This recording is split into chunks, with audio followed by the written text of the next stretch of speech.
بسم اللہ الرحمن الرحیم۔ ناظرین سامعین السلام علیکم ورحمۃ اللہ وبرکاتہ۔ جیسا کہ آپ جانتے ہیں کہ امام نووی رحمۃ اللہ تعالیٰ علیہ کی تصنیف لطیف بستان العارفین کی سیریز جاری و ساری ہے، اور آج ہم اس کے 36ویں درس مبارک کے اندر حدیث پاک کا ایک حصہ آپ احباب کے سامنے پیش کرنے جا رہے ہیں۔ یہ روایت جسے امام ترمذی نے کتاب الایمان کے اندر ذکر کی اور امام ابن ماجہ نے کتاب الفتن کے اندر اس کو ذکر کیا، جو کہ حضرت معاذ رضی اللہ تعالی عنہ آپ سے مروی ہے۔ آقا دو عالم صلی اللہ علیہ وآلہ وسلم آپ نے ارشاد فرمایا، جس طرح کہ سابقہ دروس کے اندر اس کا ذکر کیا گیا۔ آج ایک اہم حصے کی جانب آپ کی توجہ مبذول کروانا مقصود ہے۔ حضور نبی کریم علیہ الصلاۃ والسلام نے حج کے متعلق ارشاد فرمایا، وَتَحُجُّ الْبَيْتِ، اور حج بیت اللہ کرے۔ اور حج بیت اللہ سے متعلق حضور نبی کریم علیہ الصلاۃ والسلام نے اس سوال کے جواب میں فرمایا جو بندے کو جنت کے قریب کر دیتا ہے اور جہنم سے دور کر دیتا ہے، وہ کون سا عمل ہے؟ آئیے اس حج بیت اللہ کی فرضیت سے متعلق اللہ کے پاک قرآن کتاب اللہ سے جاننے کی کوشش کرتے ہیں۔ قرآن کریم کی سورہ حج ہے، اور اس کے اندر اللہ تبارک و تعالی نے ارشاد فرمایا، وَأَذِّن فِي النَّاسِ بِالْحَجِّ يَأْتُوكَ رِجَالًا وَعَلَىٰ كُلِّ ضَامِرٍ يَأْتِينَ من کل فج عمیق۔ یہ سورۃ حج کی آیت نمبر 27 ہے۔ اللہ تعالیٰ نے ارشاد فرمایا، اور لوگوں میں حج کی عام ندا کر دے، وہ تیرے پاس حاضر ہوں گے پیدل اور ہر دبلی اونٹنی پر کہ ہر دور کی راہ سے آتی ہیں۔ اس آیت مبارکہ کے اندر اللہ تبارک و تعالیٰ نے حضرت ابراہیم علیہ السلام کو جو حکم ارشاد فرمایا، کعبۃ اللہ کی تعمیر کے بعد، بیت اللہ کی تعمیر کے بعد، اللہ تبارک و تعالیٰ نے ارشاد فرمایا، وَأَذِّن فِي النَّاسِ بِالْحَجِّ، اے میرے خلیل لوگوں میں حج بیت اللہ کا عام اعلان کر دو، لوگوں کو بتلا دو کہ آؤ حج بیت اللہ کرو۔ تو حضرت ابراہیم علیہ السلام نے اللہ کے حضور التجا کی، اے خلاق کائنات، اے پروردگار عالم، کرم فرمائیے اور مجھ پر یہ بات منکشف فرمائیے کہ میں لوگوں کو جب صدا دوں گا تو میری آواز تو ایک مخصوص مقام تک پہنچے گی یا بعض مخصوص مقامات تک پہنچے گی، میری آواز پوری انسانیت تک کیسے پہنچے گی؟ اللہ تبارک و تعالیٰ نے ارشاد فرمایا، اے میرے خلیل،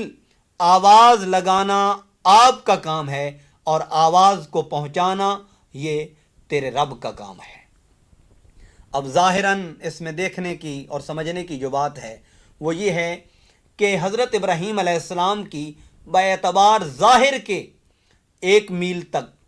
1.5 میل تک یا 2 میل تک آواز جائے گی، لیکن اللہ تبارک و تعالیٰ نے حضرت ابراہیم علیہ السلام کی آواز میں وہ قوت، وہ طاقت